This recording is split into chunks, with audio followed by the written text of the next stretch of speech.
Numerous reports indicate that manufacturing has emerged as the favorite target of ransomware groups and hackers. In response, a new report from Industrial Media discusses the evolution of industrial cybersecurity, its current state, and the tactics hackers are using, including phishing schemes, malware, and ransomware attacks. It also details solutions in arming manufacturers with the knowledge and resources needed to win more fights on this highly complex and ultra-competitive battlefield. Download the industrial sector's new battlefield by going to manufacturing.net/cyber.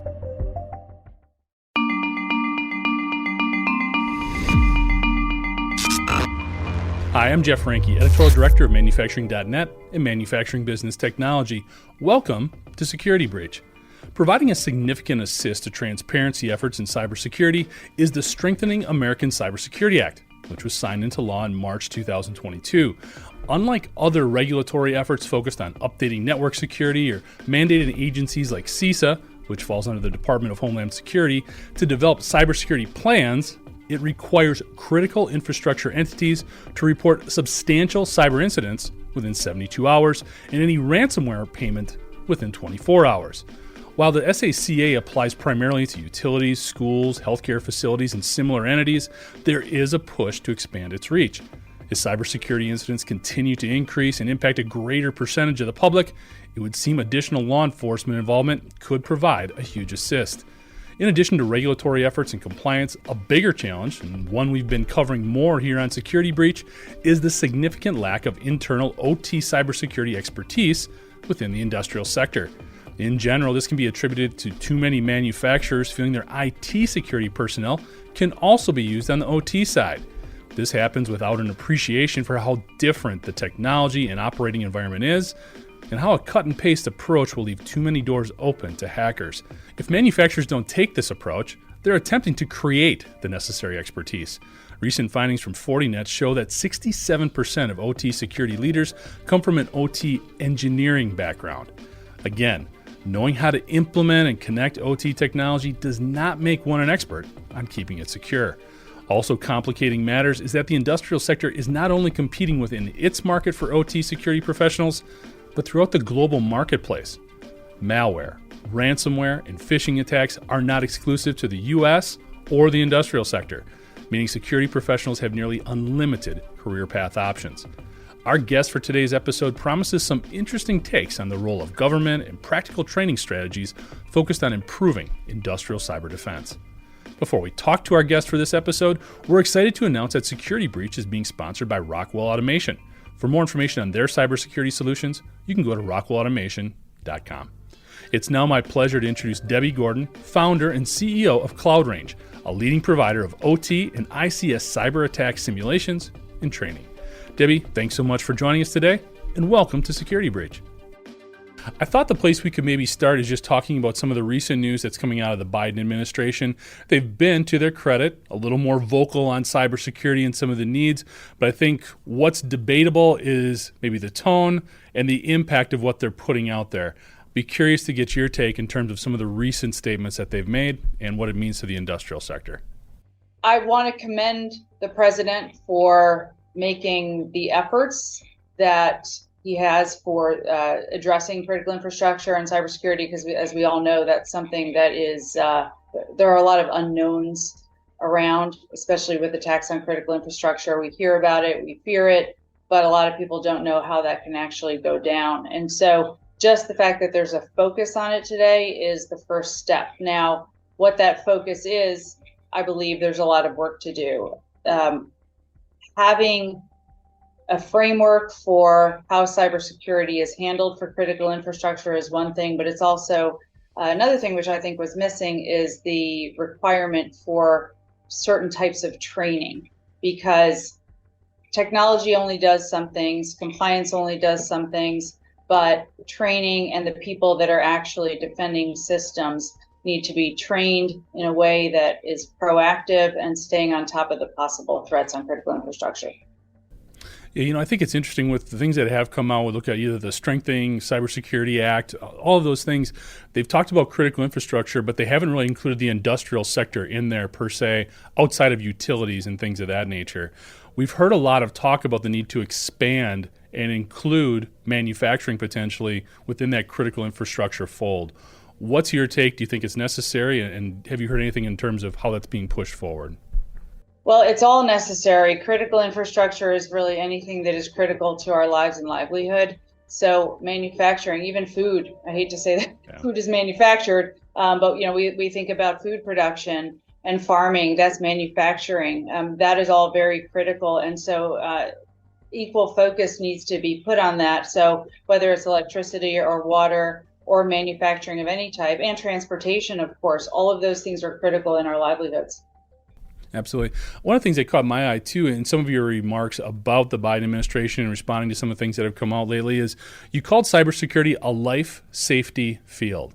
I've never kind of heard it described that way. It makes sense in context, but I was hoping maybe you could offer a little color in terms of what that means to you in your own words. Absolutely. So when I founded Cloud Range, it was all about accelerating people's experience so that when something bad does happen, they know what to do, they know how to respond, and it's not the first time they see that.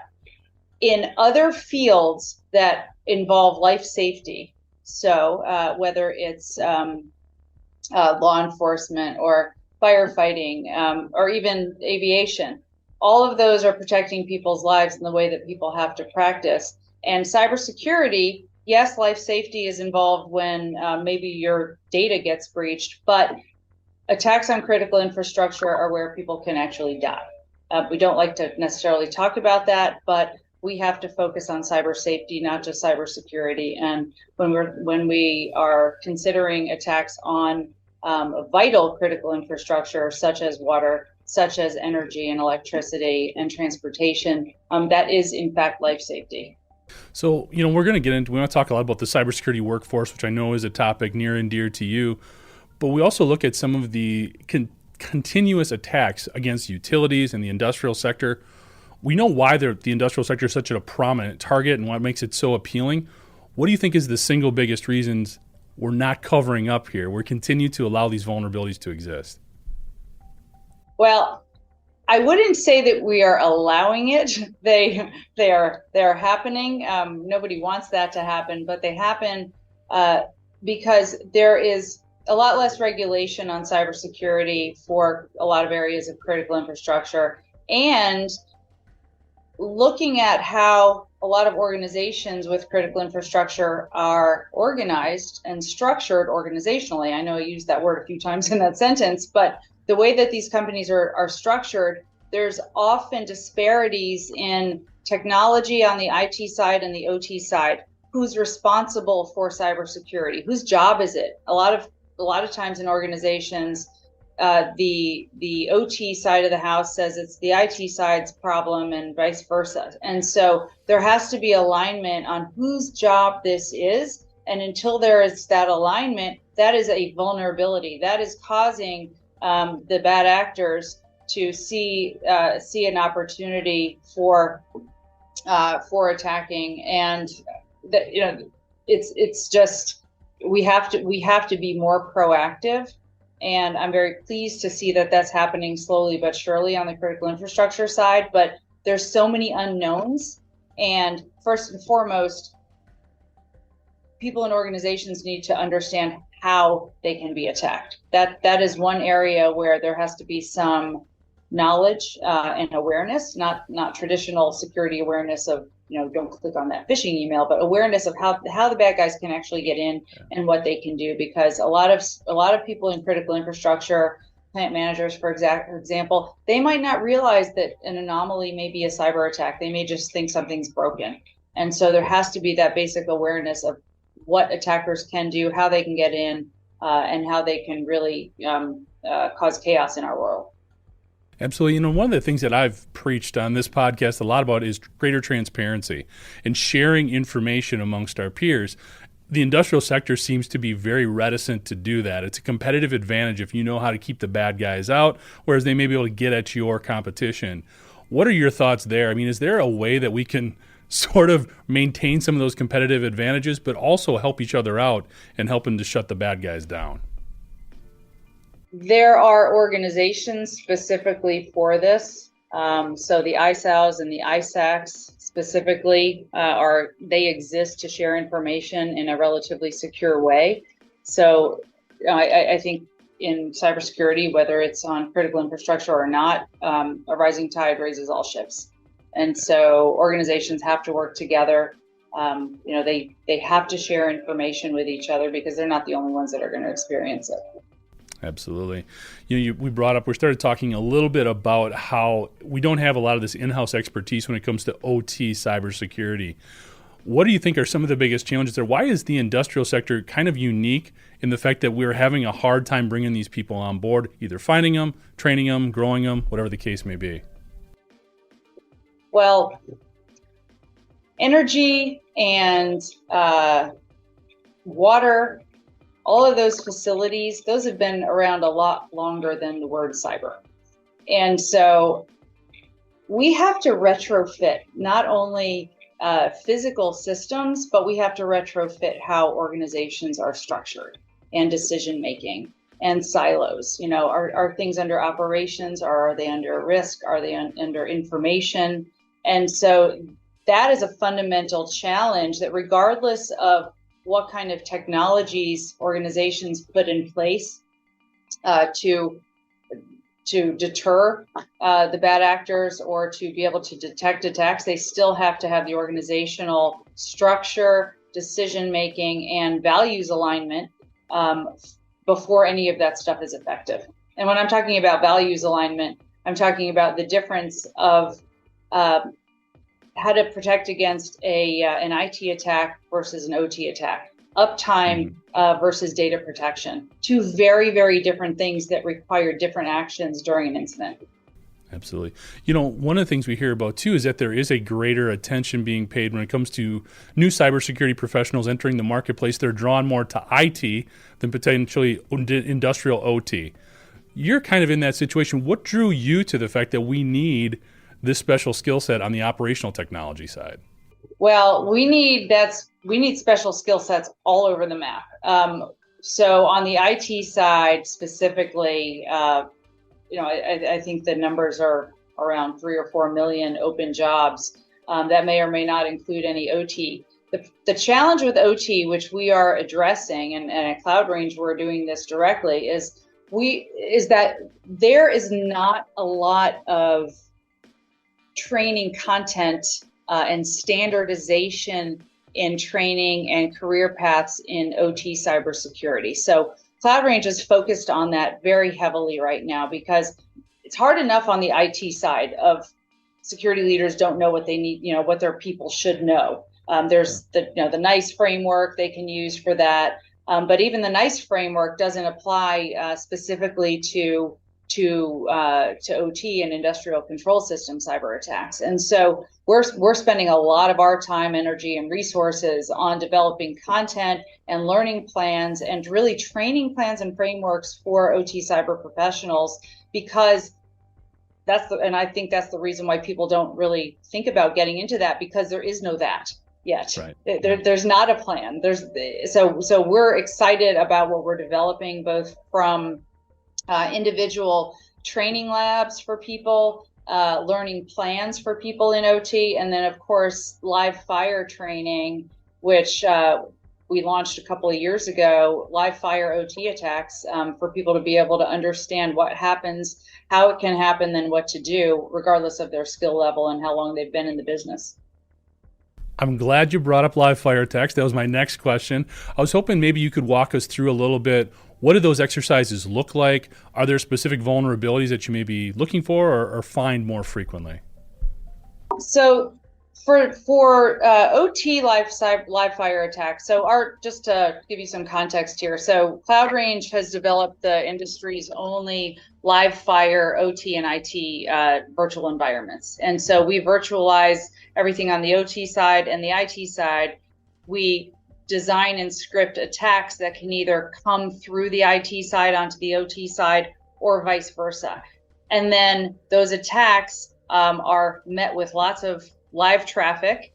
And then the cyber defenders, those practitioners in those organizations are logged into our live fire range, which looks and feels just like what they would be looking at in real life. but it's all virtualized. And they have to be able to detect and respond to things that are really happening in it, although it is a safe and contained environment. So it's similar to how a flight simulator works. You don't want to know if you can land that plane in a storm when you're flying an actual airplane. You want to be able to know what it looks like, what it feels like, and how it's actually going to go down when it happens. So knowing what to do and how to do it are two very different things. So the live fire exercises are designed using different frameworks, different sources of threat intelligence. One example is we use the MITRE ATT&CK framework for industrial control systems. And so all the different TTPs that exist in there can be combined and turned into different scripts for cyber attacks. We have different exercises based on, if it's a derailment, if it's a chemical plant explode that could potentially explode, if it's a pipeline, a refinery. So all different sectors of critical infrastructure can have simulations associated with them using our live fire range. And that is really the only and safest way for people to be able to understand, practice, and be prepared for what's to come. In designing these exercises, do you have any attackers or tactics in mind? Maybe because that's something you've seen as people especially struggling with, or something that's been on the rise recently in terms of activity?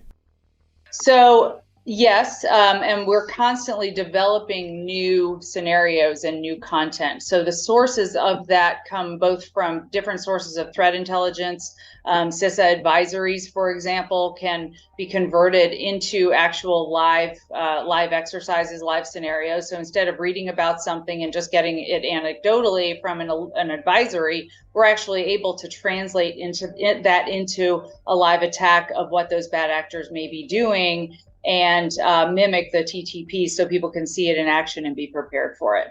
And then we also take requests from our customers. So if they're in a specific industry, whether it's something that they've seen, they've heard about, something that they have gotten from an ISAO or ISAC, and that they know that they're especially vulnerable to because of whatever reason, we're able to recreate that so that they can practice on that and be prepared for it in a live environment that is safe. And safety is number one. I know we talked about life safety earlier, but safety and practice is most important. Nobody should ever be practicing this stuff on a production environment. So Cloud Range is very proud to be able to have contained and safe environments where everything are closed off from the real internet. Nobody can break anything. We encourage our trainees, when they're using the range, we encourage them to explore and to if they break something, that's okay. We can reset it within a matter of minutes. If you do that on a production environment, we all know what can happen. Right. It's interesting with that being all contained within a virtual environment. I'd love to get your take just in general on a topic that we've been hearing a ton about as it relates to cybersecurity, especially with everything with the ChatGPT coming out now. Artificial intelligence, AI is just getting a lot of talk. It's creating a lot of anxiety, especially on the cybersecurity front, on how the hackers could use this in a lot of bad ways. I'd just kind of like to get your thoughts a little bit on how you see it. How can the industry be prepared for it, I guess? So, Jeff, as you're asking me that, I'm thinking, wonder what ChatGPT would say about that answer. I will not ask ChatGPT about that. Yeah. There are so many unknowns, and my view on it is that we have a lot to learn. I mean, just as a general consumer of AI, I use ChatGPT for various things, and I would say, almost every day I come up with something that I say, I can go use ChatGPT for that. And, that becomes my way of travel planning or whatever it is. So there is so much, not only do we not know, but we haven't thought about it of how it can be used. But what I will say is that the intelligence that it can provide, I think, can be equally good for the bad actors and the defenders. So the value that it's going to provide the bad guys is going to be valuable, the same type of value that it's going to prevent the good guys. So other than that, there is a lot that it can be used for. We always are of the mindset that people need to think on their own also. even when we are doing simulations outside of AI, but just any kind of cyber attack simulations, we actually encourage people not to always use the tools that are available to them because they may not always be available. And people need to be able to think critically, think on their own, and make sure that what they're seeing is in fact happening. And so I would say the same thing about AI. We always have to have a critical eye on things, and we can't take everything at face value. Absolutely. Another hot topic here continues to be a huge concern in the industrial sector, but really for anybody, is ransomware attacks. They're evolving. They're getting a little bit unique. They're getting more targeted. I'd be curious to hear your thoughts in terms of how can we better defend against them, and what your thoughts are in terms of paying versus not, especially in the industrial sector where we need to get up and running again as quickly as we can.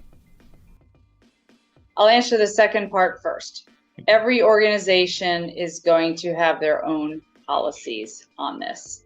They're going to have their own values. They're going to have every organization has a different cost associated with downtime or with data exfiltration, and that's really up to the organization. There are some best practices on ransomware. Many people say don't pay it.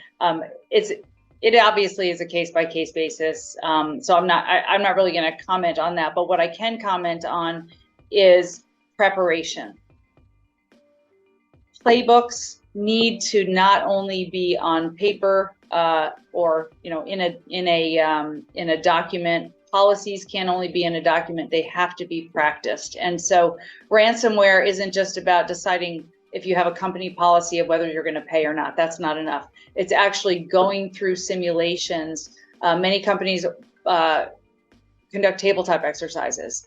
So tabletop exercises, the most requested simulation exercise we get is ransomware, for obvious reasons. Ransomware is actually a very difficult simulation.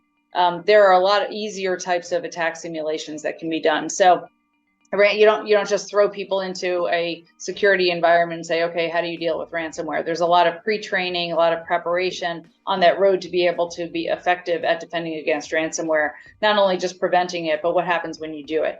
And so what I always encourage companies is don't just do a tabletop exercise where you have to respond to having a ransomware attack, because that's a point in time where something already has happened and you have to decide what to do. You do need to do that, but before that, how do you actually detect it? How do you actually stop it from happening? And so there's obviously security awareness training. There's a lot people can do for testing, but what happens in the SOC? What is the first thing that happened before that actually becomes an incident that has to be responded to? So getting everybody together, both the technical people, the non-technical people, to understand what decisions have to be made, who makes them, and when decisions are made, not only do people need to know what to do, but they need to know how to do it. There can be instructions on what to do, and that's all well and good, but when it comes down to somebody actually doing that, they may say, I'm not actually sure where that is or how to do that. Every single aspect of it needs to be practiced, and practiced multiple times a year. No, I couldn't agree more. And one of the things you brought up earlier in our conversation was food manufacturing and the critical role that it plays. What we're seeing is a lot of attacks. There was the one recently with Dole Foods where they hit a critical part of it, especially from a supply chain perspective. So there's added pressure up and down the supply chain for people to respond to that. Have you had any personal experience there, either working with customers, setting up simulations within the range, or anything like that that targeted how we can deal with those types of situations specifically? So you're talking about attacks downstream? I would say any attack that kind of puts pressure on an enterprise to get product out the door because you've got a retailer waiting on it, you've got distribution trucks waiting to deliver it, all that kind of stuff. Right. Well, and I mean, you used Dole as an example. There's agriculture, there's the manufacturing, there's the transportation, all the supply chain, all the logistics goes into that one, getting that pineapple out the door. So it can't be looked at in a silo. No pun intended.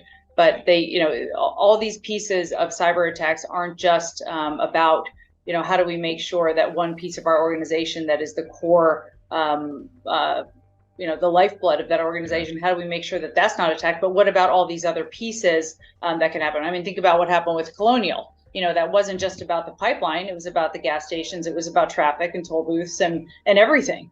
Yeah. Yeah. I think we're getting into this age where cybersecurity and some of the other guests on the show have said it really well in terms of it needs to be part of the culture of an organization, which helps break down a lot of those silos. It's no longer about whose responsibility is. It's all of us, either before, during, and in response to the attack. It is. And it's not an IT problem anymore. It is a overall organizational risk factor.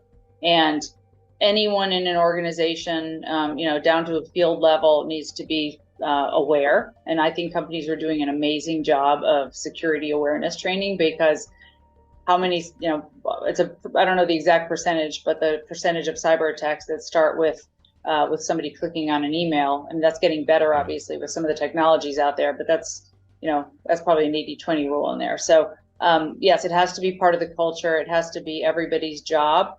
And there has to be alignment organizationally, and not just on the OT and IT side when there's those disparate silos in the organization, but every organization has to have that alignment. We see it every day with companies that are trying to get budget for certain things and prioritizing what's important. I mean, our customers around the world, they prioritize the fact that their people are the greatest asset in their security stack, and they have to make that investment in them. If you don't train your people, if they are not prepared and ready, all of that other technology that they're investing in is really for naught. So those people that are in the last line of defense, in the security operations center, on the incident response team, those people need to be prepared, and organizations need to invest in them, and they're doing that.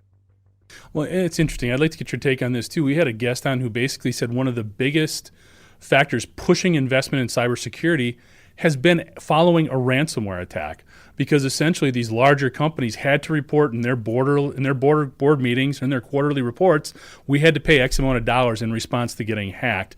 That pushed them forward to then invest in a lot of the cybersecurity software and training and people that they need. How can we convince people at that level who know this before the attack to get maybe people higher up on the food chain to invest sooner as opposed to waiting? I mean, is there a silver bullet that you've seen? I don't know. Maybe we can rip a page out of the life insurance playbook. Yeah. Selling life insurance, because there is a good population of people who, this is their strategy. It won't happen to me. Yeah. So we're just going to hope and pray that our people know what they're doing. And that's not the case.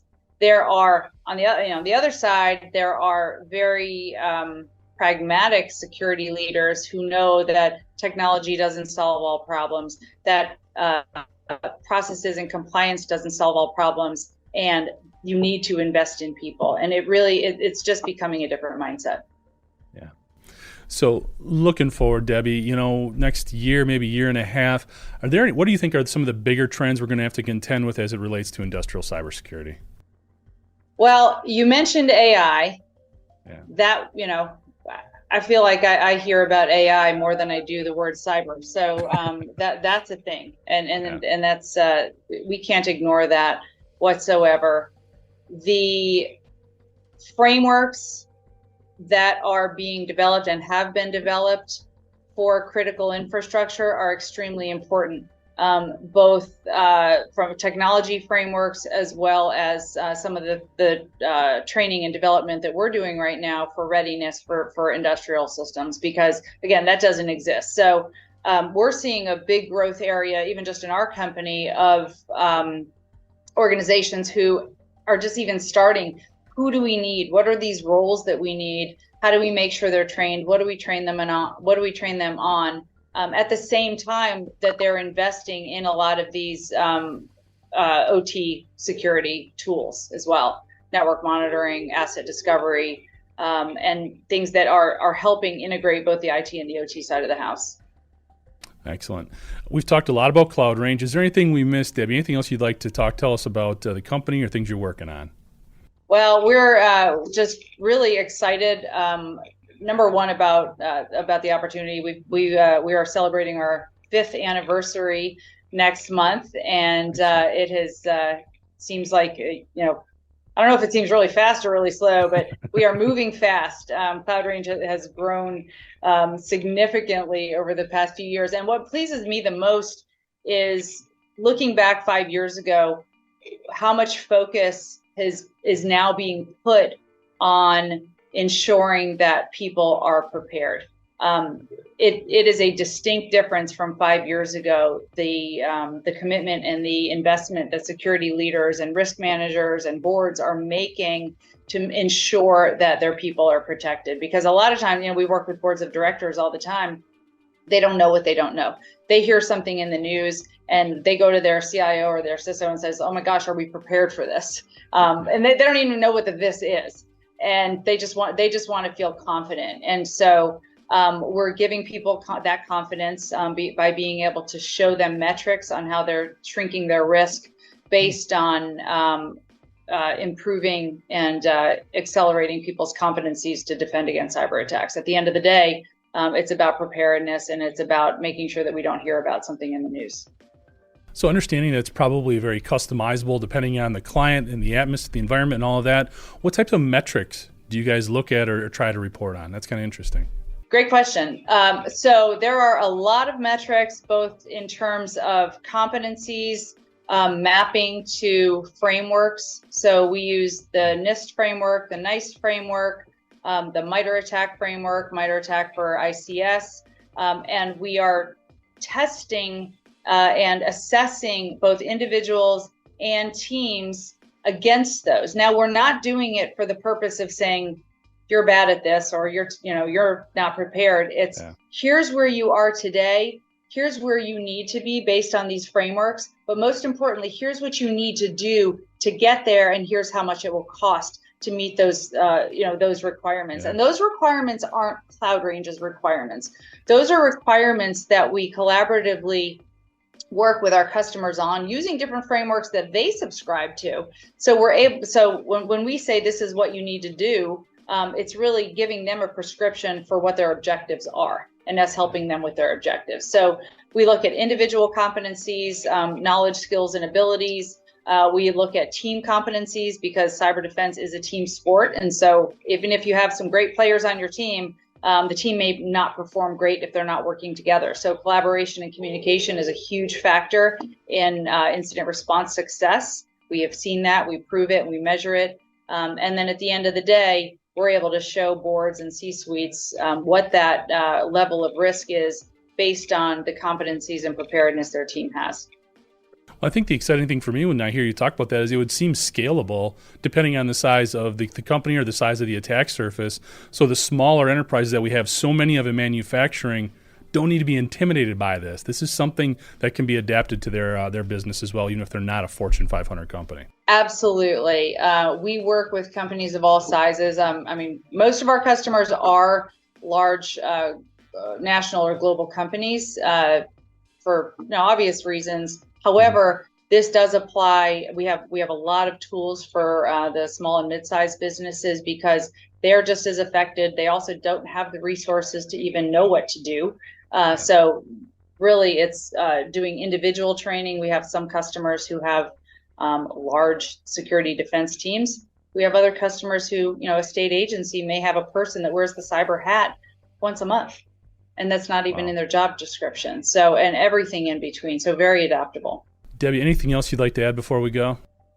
We just really appreciate the work you're doing, Jeff. This is an important topic, and I definitely appreciate the coverage. And if any listeners are interested in seeing an example of an industrial cyber attack, we will be happy to show you that in a very safe environment on the CloudRange platform. And just really appreciate you having me today. Thanks, Debbie. And for more information on the work CloudRange does, you can check them out at cloudrangecyber.com. Thanks for joining us today. And to catch up on past episodes, you can go to manufacturing.net, IEN.com, or mbtmag.com. You can also check Security Breach out wherever you get your podcasts, including Apple, Amazon, and Overcast. And if you have a cybersecurity story or topic that you'd like to have us explore on Security Breach, you can reach me at jeff@ien.com. For Debbie Gordon, I'm Jeff Ranke, and this is Security Breach.